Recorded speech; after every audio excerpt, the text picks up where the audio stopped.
우리가 계속적으로 이 오후 예배 시간을 통해서 민수기의 말씀을 우리가 함께 살펴보고 있습니다. 그런 가운데서 오늘 우리가 이 민수기 33장의 말씀을 함께 읽었는데요. 여러분, 이 33장의 말씀을 우리가 다 읽진 않았지만 이 33장 1절과 2절의 말씀을 보니까 이 33장의 말씀은 어떠한 내용의 말씀인 것 같습니까?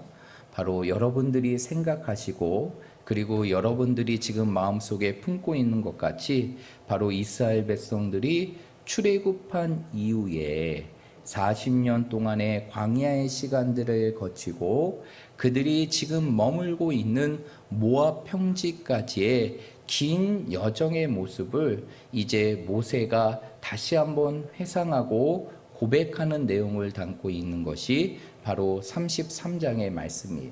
그래서 33장의 말씀은 지금까지 이스라엘 백성들이 걸어왔던 그 인생의 여정, 그 삶의 여정을 이제 모세가 하나님 앞에 그 모든 것들을 고백하고 그 모든 것들을 이스라엘 백성들과 나누는 것이 이 33장의 말씀입니다. 이 이스라엘 백성들이 걸어왔던 인생의 여정은 바로 무엇과 같을까요? 오늘 이 시대를 살아가는 우리의 여정과 같고 우리가 살아가는 삶의 모습과 같다는 것이에요. 그래서 오늘 본문의 말씀에 보면 1절에 보면 이렇게 말씀을 시작합니다. 모세와 아론의 인도로 대오를 갖추어 애굽을 떠난 이스라엘 자손의 노정은 이러하니라 라고 기록하고 있죠. 그러면 이제 이스라엘 백성들이 하나님의 놀라운 은혜와 섭리 속에서 출애굽한 이후에 그 지금까지의 과정, 출애굽하고 가데스 바네아의 불순종의 사건으로 40년 동안의 광야의 생활을 하고 지금 그들이 머물고 있는 그 모압 평지까지의 모든 여정의 부분들을 기록한 것이라는 것입니다. 그런데 이러한 여정의 모습을 우리가 다 읽고 살펴보지 않았지만 우리가 이 여정을 통해서 기억해야 될 것이 있어요. 그것은 바로 무엇이냐? 하나님께서는 그 고된 여정과 같은 이스라엘의 긴 여정을 통해서 아무것도 갖추지 않는 그 이스라엘 백성들이 이제는 하나님의 군사로 설 수 있을 때까지 하나님께서 그들을 빚으시고 그들을 만들어 세우셨다는 것이에요. 여러분, 이스라엘 백성들이 처음 출애굽할 때만 생각해 보십시오. 그때의 모습을 생각해 보십시오. 그들은 얼떨결에 10가지 재앙을 경험하게 되고 마지막 장자의 죽음을 통하여 모세로 인도를 통하여 애굽을 탈출하게 되죠. 그러나 애굽에 탈출했음에도 불구하고 애굽을 탈출했지만 그들은 아무것도 갖추지 못했어요. 그러니까 애굽의 군대가 뒤를 따라오고 자신들의 앞에 홍해가 바다에 걸려 있을 때 그들은 다 모세를 향하여 무엇의 부르짖음을 외치게 됩니까? 원망의 부르짖음을 외치게 돼요. 그렇게 작은 현실과 가로막힌 상황 속에서 끊임없이 원망의 삶을 살아가고 불신앙의 삶을 살았던 그 이스라엘 백성들을 하나님께서는 지금까지의 그 긴 여정을 통하여서 이제는 하나님의 나라의 꿈을 이루어갈 수 있는 하나님의 군사로 그들을 세워주셨다는 것이에요. 이것은 무엇을 보여주는 것일까요? 결국 한 사람이 그리스도의 군사로 세워지기까지는 많은 시간이 필요하게 되는 것이고 그리고 그 가운데 하나님의 많은 손길이 필요하다는 것을 우리는 이스라엘의 모습을 통해서 확인할 수 있다는 것입니다. 그렇다면 오늘 이 33장에 나와 있는 이스라엘의 긴 여정을 통해 오늘 이 시대를 살아가는 우리들이 우리의 삶 속에 기억해야 될 2가지의 중요한 메시지가 있는데 첫 번째는 바로 무엇이냐? 바로 우리의 모든 인생의 여정은 누구의 은혜라는 것입니까? 하나님의 은혜라는 것이에요. 여러분, 이 사실을 믿으십니까? 우리가 인생을 살아오는 모든 과정을 우리가 한마디로 고백하면 그것은 바로 하나님의 은혜라고밖에 고백할 수 없다는 것입니다. 수많은 인생의 위기와 위험 속에서 오늘 우리가 여기까지 올 수 있었던 것은 결코 우리의 능력이나 우리의 잘남에 있는 것이 아니라, 우리의 어떠한 힘이나 세상의 어떤 도움이 이루어간 것이 아니라, 우리의 삶을 주도하시고 인도하시는 그 하나님의 절대적인 은혜로 우리가 이 자리에 있는 것이에요.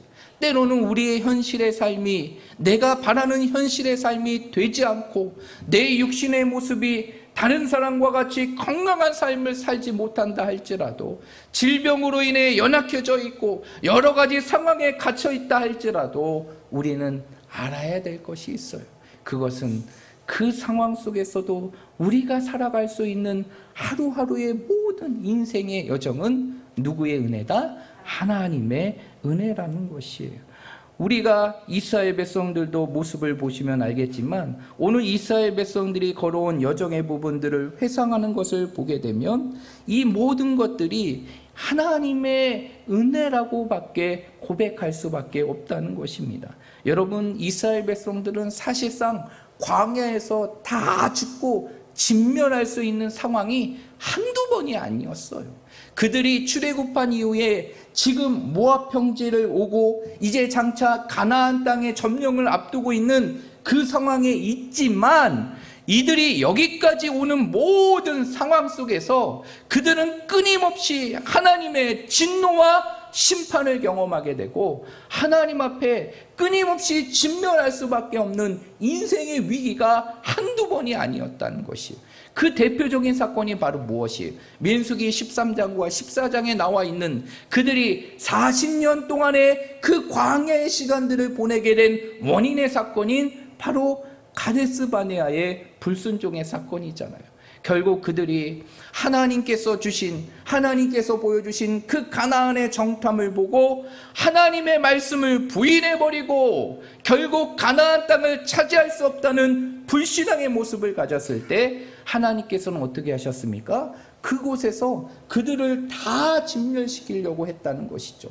그러나 하나님께서는 그 가운데 모세의 그 중보의 기도를 통해서 자신 이스라엘 백성들을 향한 그 지도자의 간절한 눈물을 통하여서 하나님께서는 그들에게 새로운 기회를 허락해 주시고, 그러나 하나님께서는 비록 그들을 살려주셨지만 이제 출애굽한 1세대를 통해 가나안 땅의 점령의 꿈을 이루게 하신 것이 아니라 그의 후손을 통해서 이루게 하실 것을 약속하게 되고, 결국 불신앙의 삶을 살아갔던 모든 출애굽 1세대는 어디에서 죽음을 맞이하게 됩니까?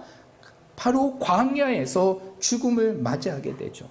그러나 그 이후에도 끊임없는 불순종의 사건과 하나님의 진노와 심판의 순간들이 있었어요.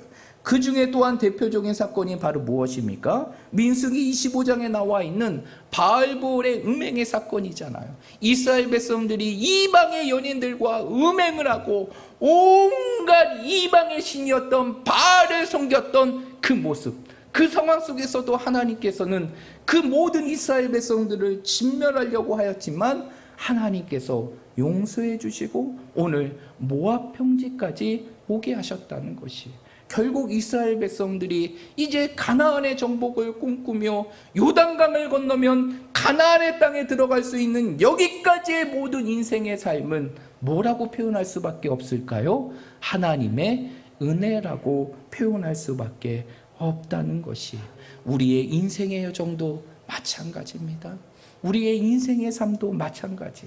우리가 지금까지 열심히 인생의 삶을 살아왔지만 그 가운데에서는 보이지 않는 하나님의 은혜의 손길이 있었고, 그리고 그 하나님의 은혜의 손길이 장차 우리가 걸어가야 될 모든 인생의 여정 속에서도 함께한다는 사실을 믿으시길 바랍니다. 여러분, 우리가 인생을 살아가는 것은 우리의 힘으로 살아가는 것도 아니고 우리의 물질로 살아가는 것도 아니고 우리의 능력으로 살아가는 것도 아닙니다. 오직 무엇으로? 하나님의 은혜로 살아가게 되는 것이. 그러므로 여러분의 인생의 삶 속에 나의 모든 것이 하나님의 은혜라고 고백했던 그 사도 바울의 고백을 여러분의 삶 속에 기억하시고 내 삶 속에서 하루하루 살아가는 모든 것이 바로 하나님의 은혜임을 여러분의 삶 속에 깨닫고 그 은혜를 기억하며 살아갈 수 있는 믿음의 성도들이 되시기를 주님의 이름으로 축복드립니다. 그래서 사도 바울은 이제 뭐라고 얘기하느냐? 고린도전서 15장 10절의 말씀에 보면 놀라운 인생의 고백을 하잖아요. 우리 한번 찾아볼까요? 고린도전서 15장 10절입니다.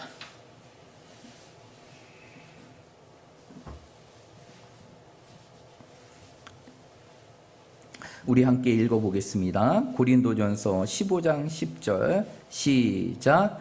그러나 내가 나 된 것은 하나님의 은혜로 된 것이니 내게 주신 그의 은혜가 헛되지 아니하여 내가 모든 사도보다 더 많이 수고하였으나 내가 한 것이 아니요 오직 나와 함께 하신 하나님의 은혜로다. 아멘. 오늘 이 사도 바울의 고백이 오늘 이 시대를 살아가는 우리의 고백이 되시길 바랍니다. 우리의 인생의 삶의 모든 과정 그리고 우리가 나아가야 될 모든 것은 전적인 하나님의 은혜라는 것이 때로는 우리의 삶 속에 기쁜 일도 있고 또한 슬픈 일도 있습니다. 때로는 아쉽고 안타까운 인생의 순간도 펼쳐질 수 있고 때로는 내 가슴을 쉬게 하는 힘들고 고통하는 순간도 있을 것이에요. 그러나 그 순간 속에서도 하나님의 은혜는 우리의 삶을 떠나지 않는다는 사실을 믿으시길 바랍니다. 우리를 향한 하나님의 시선은 우리를 향해 벗어나지 않는다는 사실을 믿으시길 바랍니다. 우리를 붙들고 계시는 하나님의 권능의 손은 우리의 삶 속에 지속적으로 우리를 붙들고 계심을 여러분의 삶 속에 믿으시길 바랍니다. 그러므로 늘 인생의 삶 속에서 나를 지금까지 오게 한 그 하나님의 은혜를 기억하시며 여러분의 인생의 삶을 남은 인생도 그 은혜를 기억하고 그 은혜를 사모하고 그 은혜를 기대하는 마음으로 하나님의 은혜로 인생을 살아갈 수 있는 우리 모든 성도들이 되시기를 간절히 축복합니다. 여러분 시편 23편의 말씀은 누구의 고백입니까? 다윗의 고백. 우리 한번 찾아볼까요? 시편 23편 1절과 2절입니다.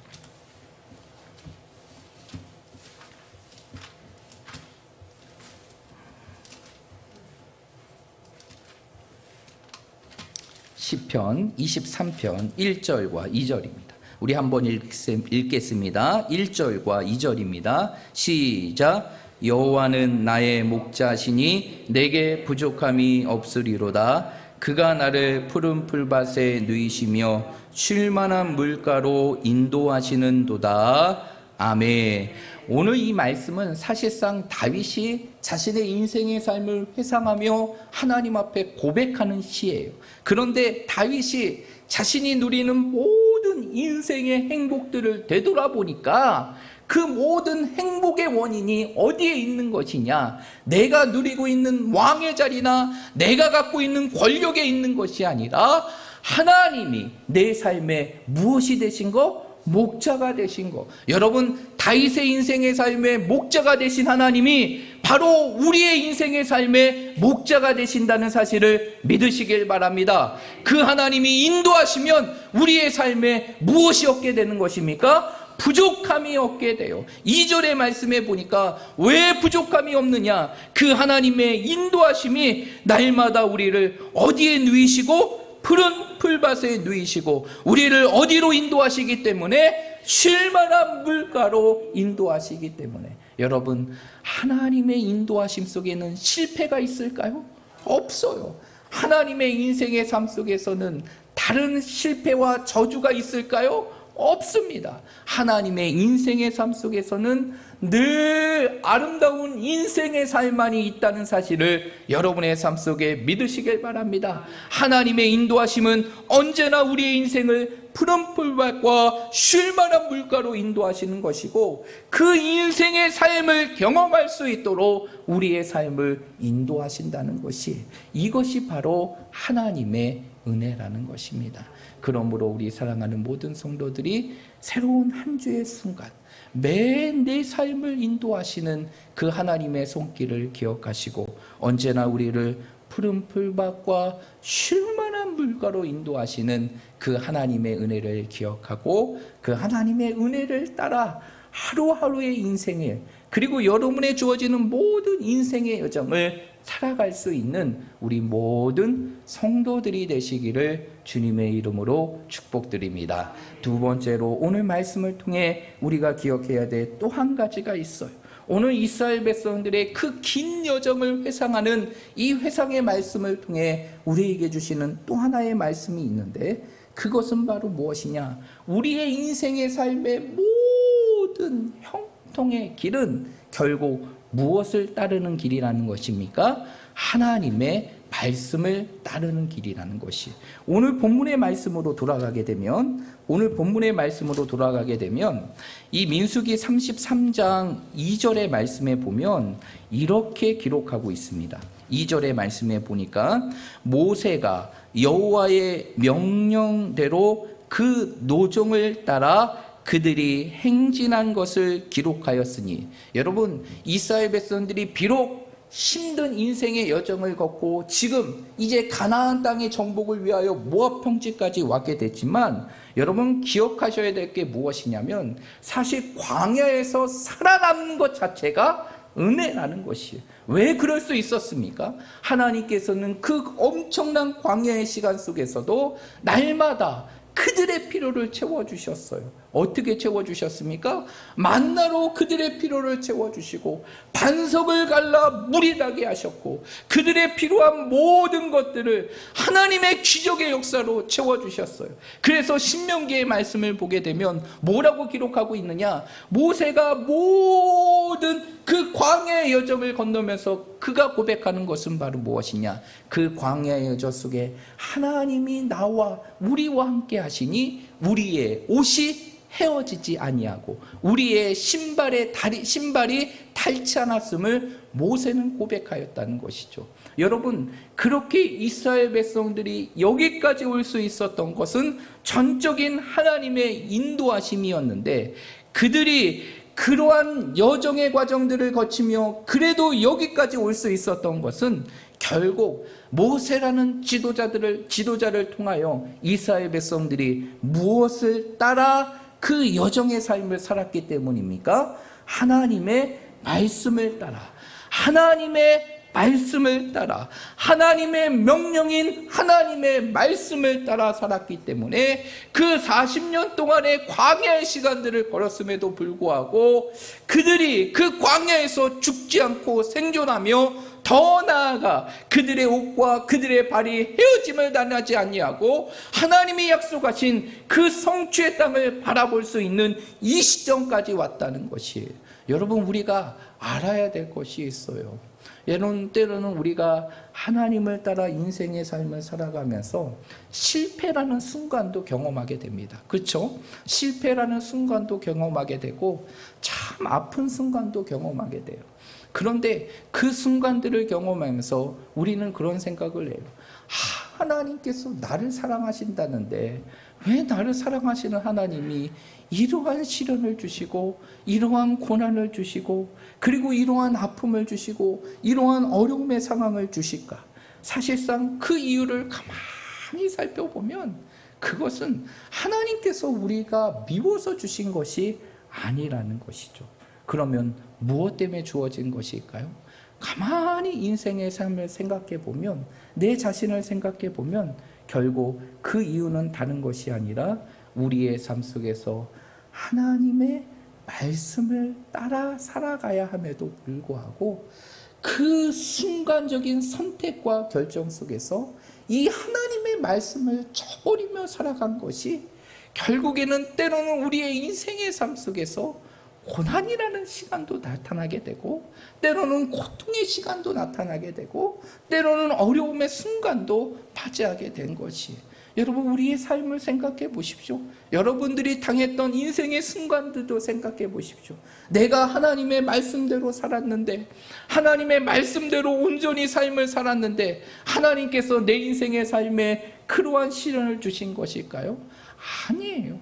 거기에는 내가 하나님의 말씀대로 살지 못했던 내 모습이 있기 때문에 하나님께서는 그 모습을 돌이켜 온전한 하나님의 백성으로서의 모습을 갖추기 위하여 때로는 우리의 삶에 매질과 같은 채찍의 순간으로 우리의 삶을 인도하시기도 하고, 때로는 어려움의 순간으로 그 순간들을 깨닫고 하나님께 돌이킬 수 있도록 하신다는 것이에요. 이스라엘 백성들의 모습을 보세요. 이스라엘 백성들이 살아오고 걸어온 과정을 보십시오. 그들의 삶 속에서 그러한 시련들은 괜히 이루어진 것이 아니라 그들이 하나님의 말씀대로 살아가야 함에도 불구하고 그 말씀을 살아가지 못하니까 하나님께서는 때로는 이방의 민족으로 치시기도 하고, 때로는 그의 인생의 삶, 그들의 삶 속에서 어려움의 시간들을 허락하셔서 다시 돌이키게 하신다는 것이죠. 여러분, 그러므로 우리가 이 세상을 살아가면서 정말 우리의 삶이 하나님 안에서 형통한 삶을 살기 원한다고 하면 늘 우리의 삶 속에서 내 생각과 내 판단과 내 경험과 내 기준을 내려놓고 오직 무엇을 따라 살아가야 될까요? 하나님의 말씀을 따라 살아가야 되는 것이, 여러분 말씀을 따라 살아가는 것이 복된 길임을 믿으시길 바랍니다. 말씀을 따라 살아가는 길이 형통의 삶임을 믿으시길 바랍니다. 하나님의 말씀을 따라 인생을 살아가는 것이 내 인생의 삶의 축복이라는 사실을 믿으시길 바랍니다. 내 생각을 버리시고 내 판단도 버리시고 여러분의 경험도 내려놓으시고 오직 여러분의 인생의 기준을 하나님의 말씀에 잡으시길 바랍니다. 그리고 그 말씀대로 살아가 보십시오. 하나님께서 여러분들의 인생을, 아니 나의 인생을, 아니 우리의 인생을 세상에 누구보다도 빛나게 하시고 아름답게 하시고 축복하게 하실 것입니다. 성경은 분명히 말하고 있어요. 시편 119편 105절의 말씀에 보면 하나님의 말씀은 내 발의 등이요 내 길의 빛이라 라고 말하고 있습니다. 그리고 여호수아 1장 8절의 말씀에 보면 뭐라고 기록하고 있습니까? 이 율법책을 내 입에서 떠나지 말게 하며 주야로 그것을 묵상하여 그 안에 기록한 대로 다 지켜 행하라. 그리하면 내 길이 평탄하게 될 것이며 내가 형통하리라 라고 말씀하고 있다는 것이, 그뿐만이 아니에요. 신명기 29장 9절의 말씀 우리 한번 찾아볼게요. 신명기 29장 9절입니다. 신명기 29장 9절입니다.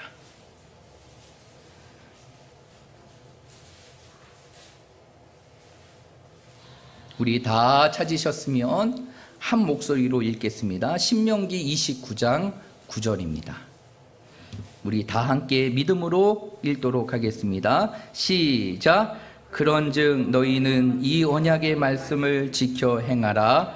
그리하면 너희가 하는 모든 일이 형통하리라. 아멘. 오늘 말씀을 보게 되면 어떻게 하면 형통한다라고 말하고 있습니까? 언약의 말씀을 지켜 행하면, 하나님의 말씀대로 행하며 살아가면 그 인생의 삶이 형통의 길이 될 것이람을 분명히 말씀하고 있다는 것이, 결국 인생의 형통, 모든 잘되는 하나님의 역사는 결국 하나님의 말씀대로 인생을 살아가는 것이, 내 모든 인생의 삶을 하나님의 말씀을 따라 우리의 삶을 비추는 등불과 같고 인생의 빛과 같은 그 하나님의 말씀을 따라 여러분의 인생의 삶을 다 행하며 살아갈 때 하나님께서는 여러분의 삶을 누구보다도 축복하시고 형통하게 하실 것입니다. 우리 사랑하는 모든 성도들이 오늘 이 말씀을 여러분의 삶 속에 꼭 기억하시고, 이제는 여러분의 인생의 삶의 기준이 다른 것이 아니라 오직 하나님의 말씀, 지금 내 앞에 펼쳐진 이 하나님의 말씀이 바로 내가 살아가야 될 인생의 기준임을 여러분의 삶 속에 확신하시고, 이 말씀대로 인생의 삶을 살아가면서 하나님이 약속하신 그 형통의 축복을 여러분의 삶 속에 경험하고 누리며 살아갈 수 있는 우리 모든 성도들이 되시기를 주님의 이름으로 축복드립니다.